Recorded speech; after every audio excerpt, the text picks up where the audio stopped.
Perkenalkan, aku Anissa Zuciar Ramadhani sebagai perwakilan dari kelompok 3. Adapun teman-teman kelompok aku yaitu Aditya Hermawan dan Feby Ferdiansyah. Pada video kali ini, kelompok kami akan mempresentasikan hasil analisis data yang telah kami buat. Video ini dibuat untuk memenuhi tugas mata kuliah Statistika 2. Jadi langsung aja masuk ke videonya. Nah, yang pertama itu ada uji normalitas. Bertujuan untuk mengetahui apakah residual terstandarisasi yang diteliti berdistribusi normal atau tidak. Pengujian normalitas ini menggunakan uji Kolmogorov-Smirnov atau disingkat KS. Kriteria pengujian ini, jika nilai asim signifikan lebih dari sama dengan 0,05, maka residual berdistribusi normal. Sebaliknya, jika nilai asim signifikan kurang dari 0,05, maka residual tidak berdistribusi normal. Di sini ada tabel one sample Kolmogorov-Smirnov test. Karena dalam tabel di atas, nilai asim signifikan sama dengan 0,190 lebih dari A 0,05, maka dapat disimpulkan bahwa residual berdistribusi normal. Artinya, layak untuk dilakukan analisis selanjutnya dan dapat dilihat bahwa sebaran data berbentuk simetris, rata ke kanan dan ke kiri, mengikuti arah garis diagonal, maka dapat disimpulkan bahwa data memiliki nilai residual normal. Selanjutnya, yaitu ada uji autokorelasi. Bertujuan untuk mengetahui apakah terdapat korelasi antara kesalahan pengganggu atau bisa disebut residual pada suatu periode dengan residual periode sebelumnya. Pengujian ini, autokorelasi, dilakukan dengan menggunakan uji Durbin-Watson karena metode ini paling sering digunakan dalam analisis regresi linear. Kriteria pengujian autokorelasi Durbin-Watson yaitu jika DW kurang dari 1,5, maka dapat disimpulkan bahwa terjadi autokorelasi positif. Dan jika 1,5 lebih kurang dari sama dengan DW kurang dari sama dengan 2,5, maka dapat disimpulkan bahwa tidak terjadi autokorelasi. Dan jika DW lebih dari 2,5, maka dapat disimpulkan bahwa terjadi autokorelasi negatif. Di sini ada model summary dan disimpulkan bahwa dari data di atas diketahui bahwa DW sama dengan 1927, maka dari itu karena nilai DW lebih dari 1,5 dan DW kurang dari 2,5, maka tidak terjadi autokorelasi. Selanjutnya yaitu ada multikolenaritas. Bertujuan untuk mengetahui apakah terdapat hubungan linear yang kuat atau hampir sempurna antara variabel bebas atau independen dalam suatu model regresi. Cara mendeteksi multikolenaritas ini umumnya dilakukan dengan melihat nilai tolerance dan variance invasion factor atau FIV. Kriteria pengujian multikolenaritas yaitu nilai tolerance lebih dari 0,10 dan nilai FIV kurang dari 10, maka dapat disimpulkan bahwa tidak terjadi multikolenaritas. Sebaliknya, jika nilai tolerance kurang dari sama dengan 0,10 dan nilai FIV lebih dari sama dengan 10, maka dapat disimpulkan bahwa terjadi multikolenaritas. Di sini ada tabelnya, dan kesimpulannya itu X1 tolerance sama dengan 0,735 dan FIV sama dengan 1360. Dan X2 tolerance sama dengan 0,777 dan FIV sama dengan 1287. Dan X3 tolerance sama dengan 0,662 dan FIV sama dengan 1510. Jadi, karena nilai tolerance X1 dan X2 dan X3 sama dengan 0,10 dan nilai FIV untuk X1, X2 dan X3 kurang dari 10, maka dapat disimpulkan bahwa X1, X2 dan X3 tidak terjadi multikolenaritas. Tidak ada korelasi sempurna, artinya layak untuk dianalisis lebih lanjut. Nah teman-teman, selanjutnya yaitu uji heteroskedastisitas. Uji heteroskedastisitas itu digunakan untuk mengetahui apakah varians atau sebaran error atau residual dalam model regresi itu sama atau tidak pada setiap pengamatannya. Model regresi yang baik seharusnya memiliki varians residual yang konstan, yang disebut homoskedastisitas. Kalau varians residualnya berubah-ubah, maka terjadi heteroskedastisitas, dan hal ini itu bisa membuat hasil estimasi regresi menjadi kurang akurat. Secara statistika, Jika nilai signifikan atau signya lebih dari 0,05, maka tidak terjadi heteroskedastisitas. Dan sebaliknya, jika nilai signifikan atau signya kurang dari atau sama dengan 0,05, maka terjadi heteroskedastisitas. Nah teman-teman, berdasarkan hasil pengujian menggunakan SPSS seperti tabel yang tertera, diperoleh masing-masing nilai signifikan untuk variabel independen, yaitu untuk X1 atau motivasi sebesar 0,343, kesejahteraan kerja sebesar 0,459, dan semangat kerja sebesar 0,769. Karena seluruh nilai signifikan tersebut lebih besar dari 0,05, maka dapat disimpulkan bahwa tidak terjadi heteroskedastisitas dalam model regresi ini. Nah, selanjutnya adalah analisis regresi berganda. Analisis regresi berganda merupakan metode statistik yang digunakan untuk mengetahui pengaruh lebih dari satu variabel independen terhadap satu variabel dependen.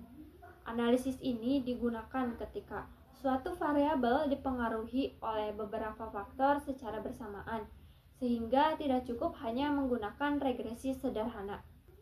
Meskipun lebih kompleks, regresi berganda mampu memberikan gambaran yang lebih lengkap tentang faktor-faktor yang mempengaruhi variabel dependen.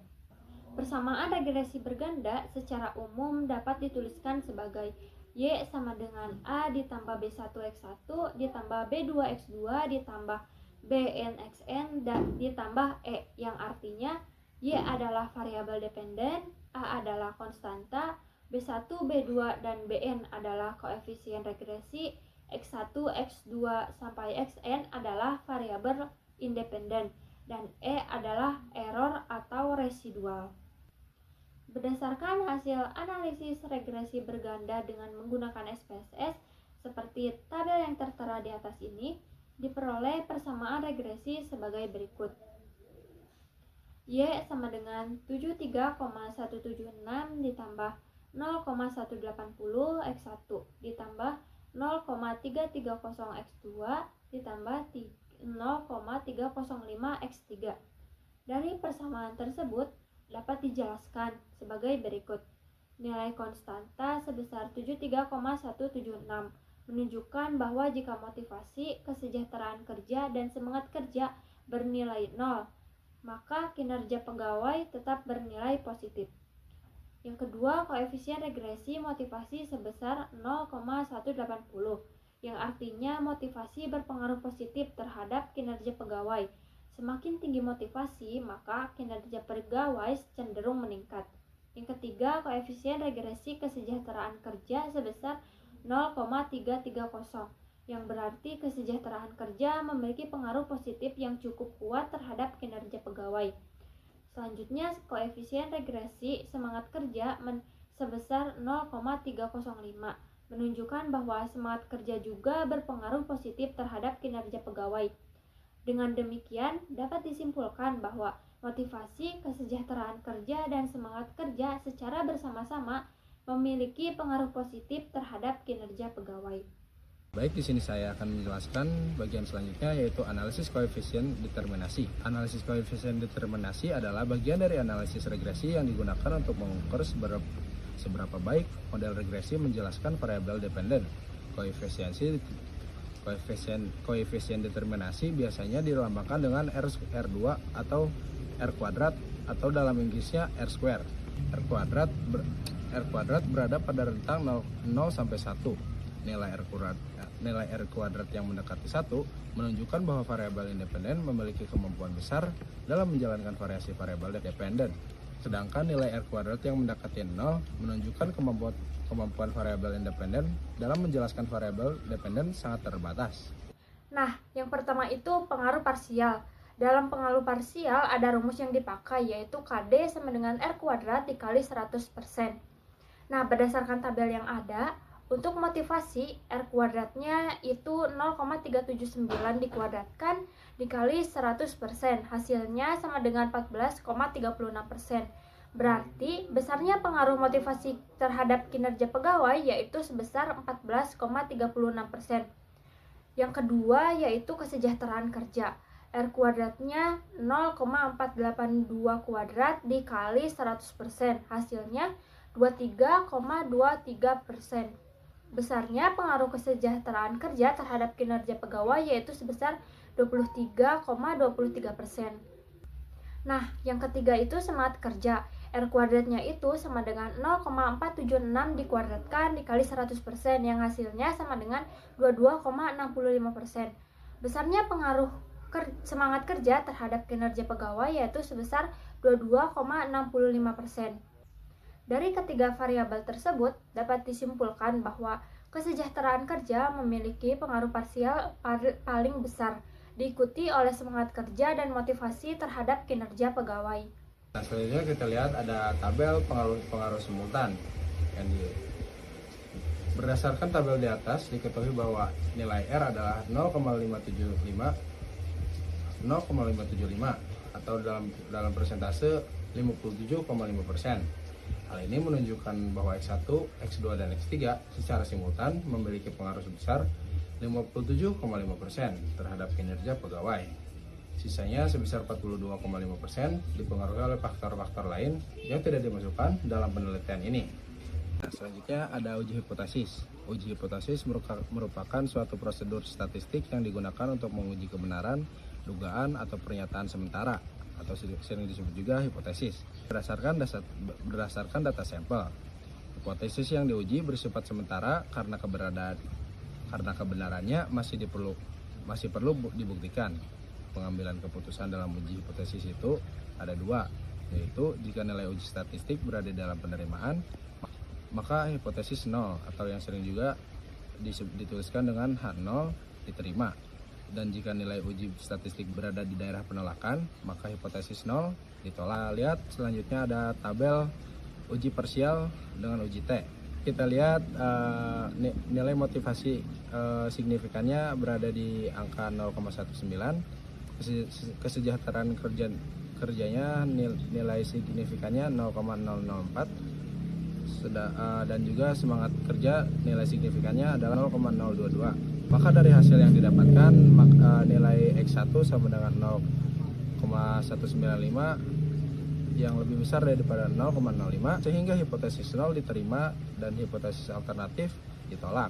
Hal ini menunjukkan bahwa motivasi kerja tidak memiliki pengaruh yang signifikan terhadap kinerja pegawai. Untuk nilai X2 yang bernilai 0,004 lebih kecil daripada 0,05, dan X3 yang bernilai 0,022 lebih kecil daripada 0,5, maka kesejahteraan kerja dan semangat kerja memiliki pengaruh yang signifikan terhadap kinerja pegawai. Selanjutnya ada tabel uji simultan dengan uji F. Berdasarkan hasil uji simultan ini atau uji F ini diperoleh F hitung sebesar 12,976 dengan nilai signifikan 0,000, lebih kecil daripada 0,05. Hal ini menunjukkan bahwa motivasi, kesejahteraan kerja, dan semangat kerja berpengaruh signifikan terhadap kinerja karyawan.